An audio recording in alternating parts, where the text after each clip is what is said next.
Today we're making 4 easy no-bake Easter desserts. If you're like me, you totally blank on Easter desserts. I always forget about them because I'm always trying to plan like the ham and all the Easter side dishes, but we have to have something, and these easy no-bake desserts are so simple to make, and they're great because you can do it a day ahead of time so you don't have to worry about it on Easter.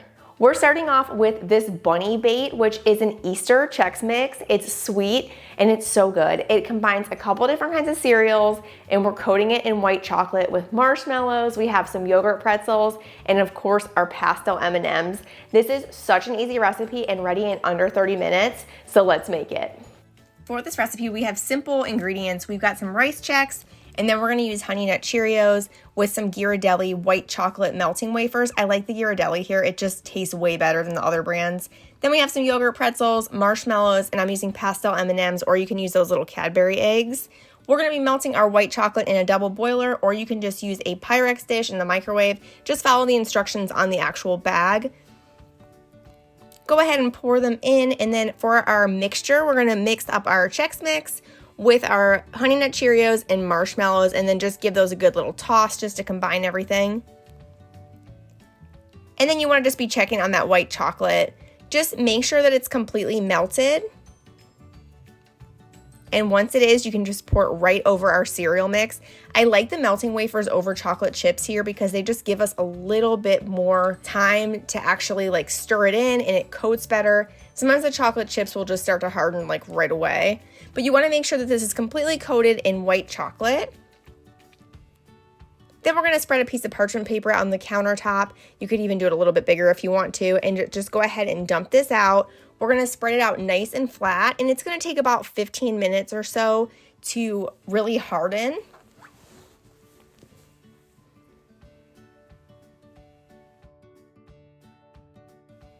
Then once it hardens, you'll see that it like will come together in these big chunks.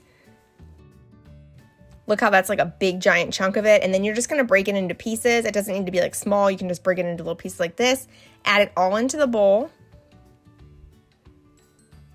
This stuff is seriously so addicting. It is so yummy. I'm not even really a big fan of white chocolate, but I'm telling you, it is seriously so good. Look how that's all sticking together. It's so funny. It's like a big brick.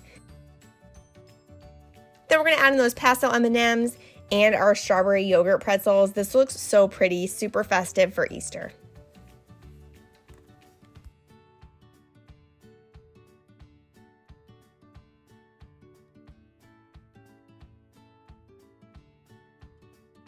How fun was that bunny bait? I love this recipe, and so do kids. It is an absolute kid favorite. We had some friends over on the weekend, and we just devoured this bowl of bunny bait. It is so good. I hope you guys try that one. Next up, we're making strawberry shortcake parfaits. These are super fun and easy. They only use 5 ingredients, and we're gonna be putting them in these cute little mason jars. You can also just use like the clear plastic cups. That's totally fine too. This is a great recipe, and I love strawberry shortcake for the springtime. For our strawberry shortcake parfaits, this is such an easy recipe, you guys. We have 5 ingredients, and I wanted to mention a few things you can sub out to. So I'm gonna be using a family size Jell-O. This is vanilla pudding. We also have some milk. We're gonna combine the two. Then we have some whipped topping. I like whipped cream for this recipe, but you can also use Cool Whip. That's totally fine. We've got some strawberries. If you want to use different fruit like raspberries or blueberries, that's great too, but it's strawberry shortcake, so we gotta have our strawberries. Then lastly, we have our pound cake. If you don't want to use pound cake, angel food is a great substitute. It's a little bit lighter. I love pound cake for strawberry shortcake though. All right, for this recipe, we are gonna go ahead and get started by making our pudding. I'm also gonna go ahead and give these a rinse. These are brand new. These are the 8-ounce jars. If you don't wanna buy these, no big deal. Just grab some 8-ounce plastic cups. They're throwaway. It's actually a little bit easier, especially if you're having a party. This is gonna make 8 of these 8-ounce jars. For our pudding, we're gonna start with a saucepan over medium heat, and then my package says to just add in 3 cups of milk. I'm using whole milk for this recipe, and then the Jell-O pack. This is a family size of vanilla pudding. You're just gonna sprinkle that in, and then we wanna stir this constantly until it comes to a boil, which takes about 10 minutes or so. If you don't have a lot of time, you can also buy this pre-packaged. You know how they have like the pudding cups just make sure that you buy just vanilla for it. This is going to take a few hours, like to actually, well, at least an hour to actually cool all the way. And then I usually stick them back into the fridge for like an hour or so, or maybe 30 minutes until they're nice and cold. But you can see when that starts to boil, it gets really nice and thick. And then when you turn this off, it's going to just thicken even more. So I'm going to leave it on the countertop in a container for about 10 minutes or so. And then I'm just going to stick it right into the fridge. We're also gonna go ahead and give our strawberries a nice rinse. I add a little bit of lemon juice in there just to get all the preservatives off and just soak them for about 5 minutes or so. And then we have our pound cake. You only need a half a pound for this recipe, which is like 5 slices, but I've just gone ahead and bought a whole pound cake from the grocery store. But what I wanna do is take each slice and then I'm just gonna chop them up into little cubes. Our jars are pretty small, just about this size. And if you guys wanna make homemade pound cake, I have a recipe for a raspberry lemon loaf and a blueberry pound cake on my website. I'll make sure to link those below. They're really good. And obviously you don't need to use like the glaze for it because it will just be a regular pound cake without it, just like this. This is just one of those things that's good to grab at the store, like especially if you're really not planning for dessert and you need to get something together quick.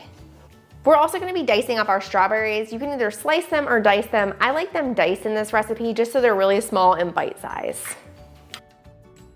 Once we get our pound cake ready and our strawberries, we're gonna just make sure these are really nice and dried out. Obviously, if you're using plastic ones, you don't need to wash them. And then we're gonna grab our pudding and start assembling this. Okay, so to assemble these strawberry shortcake parfaits, we're gonna start with some strawberries. I just add a big spoonful right into the bottom. Then I'm gonna go in with some pudding. I do a few spoonfuls of this. Next up, we're gonna add our pound cake, and I'm gonna add about 6 pieces or so to each of these.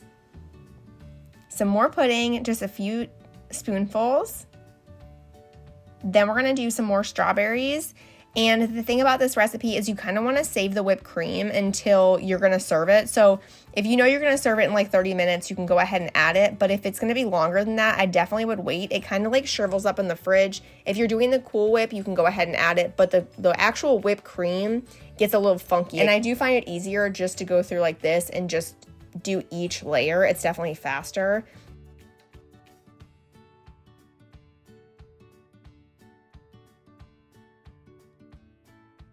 I think we can all agree that strawberry shortcake is delicious. I love the vanilla pudding addition into this one too. So yummy.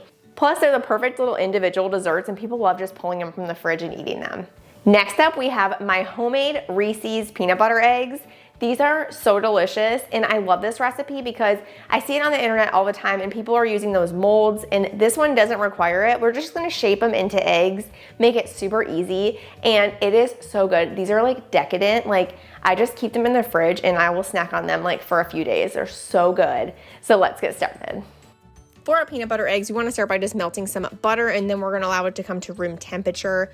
We have really simple ingredients for this one too. We have some peanut butter, which you want to use a Jif or a Skippy for this recipe. We have powdered sugar, our melted butter. Then we have some milk and sea salt flakes. We're also going to be using some milk chocolate Ghirardelli melting wafers, or you can use dark chocolate for this. Once that butter is at room temperature, we're going to add our powdered sugar and peanut butter into our stand mixer bowl, or you can use a large bowl with hand mixer. If you don't have either, it's fine. Just go ahead and use a bowl with a spoon. Add in your whole milk, and then we're gonna add in that room temperature melted butter and just give us a really good blend. Once that's done, make sure to scrape the sides of the bowl. This is gonna go in the fridge for 30 minutes. Then it's just gonna be really easy to go ahead and roll into our eggs. If not, it's gonna be super sticky. So I like to just take a plate or a cookie sheet and line it with some parchment paper. And then you're just gonna grab a few tablespoons of the peanut butter mixture and just roll it into an egg. You can make these as small or as large as you want to. There's like really no certain way. You just wanna make sure they look like an egg. And then once I get them rolled, I kind of just press them down a little bit so they're nice and flat. And you're just gonna repeat this until you have rolled your entire mixture. Then this is gonna go in the freezer for 45 minutes. You definitely don't wanna skip this step or it's gonna fall apart in the chocolate. We're gonna melt our chocolate in the double boiler, or you can use the microwave, it's totally fine. Just make sure it's nice and melted. then go ahead and pull those out. They should be pretty hard at this point. And you're just gonna go ahead and dunk them in the chocolate. I usually give them a few flips. In the beginning, it's really easy because there's a ton of chocolate in there, so it's really easy. And then just take your fork, let that chocolate really come off the bottom, and go ahead and transfer it. And then you wanna hit it with sea salt when it's still nice and wet, so it sticks really good. And you're just gonna go ahead and repeat this with all of them, let them dry, and then you can see this little piece of chocolate on the side. All you do is seriously just like bend it a little bit to the one side, just push it to one side and it falls right off. And these are ready to eat. They're seriously so good.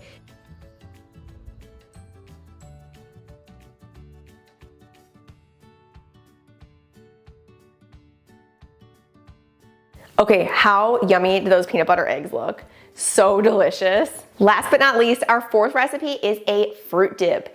This is marshmallow cream cheese fruit dip, and my kids beg me to make it all year long. It is seriously so good, and it comes together in just minutes. This one is great for an appetizer too. If you wanna have a sweet appetizer and maybe make something else for dessert, this is a really great option for that. I like serving this one with some grapes, strawberries, and pineapple. It's super simple to whip up, so let's get to it. For this recipe, you have to have softened cream cheese already, so you wanna leave that at room temperature. It's just 4 ounces. Once it's nice and softened, you can go ahead and just give it a blend in your stand mixer, or a hand mixer is fine for this recipe too. Then we're gonna add in some powdered sugar. Give that a really nice blend until it's nice and combined. Make sure to scrape down the sides of the stand mixer because it loves to just kind of stick to the sides. Then we're gonna add in some heavy cream, a little bit of vanilla, and then the best part is the marshmallow fluff. This makes it so fluffy and creamy and delicious. It likes to be sticky, so I like to just go ahead and kind of like put it on the side of the paddle for the stand mixer, and then just give this a really good blend. And that's it. You can serve this one cold, or you can serve it at room temperature.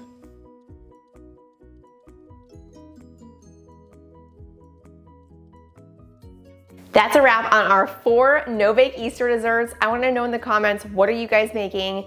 These are such easy and quick recipes. I know you guys will love them no matter which one you choose. I don't have a favorite. I love them all so much. Thanks so much for watching, and make sure to give this video a like if you liked it, and make sure to subscribe to the channel for new recipes every single week. I love sharing them with you, and I hope you guys have a happy Easter. Thanks so much for watching, and I'll see you next time. Bye.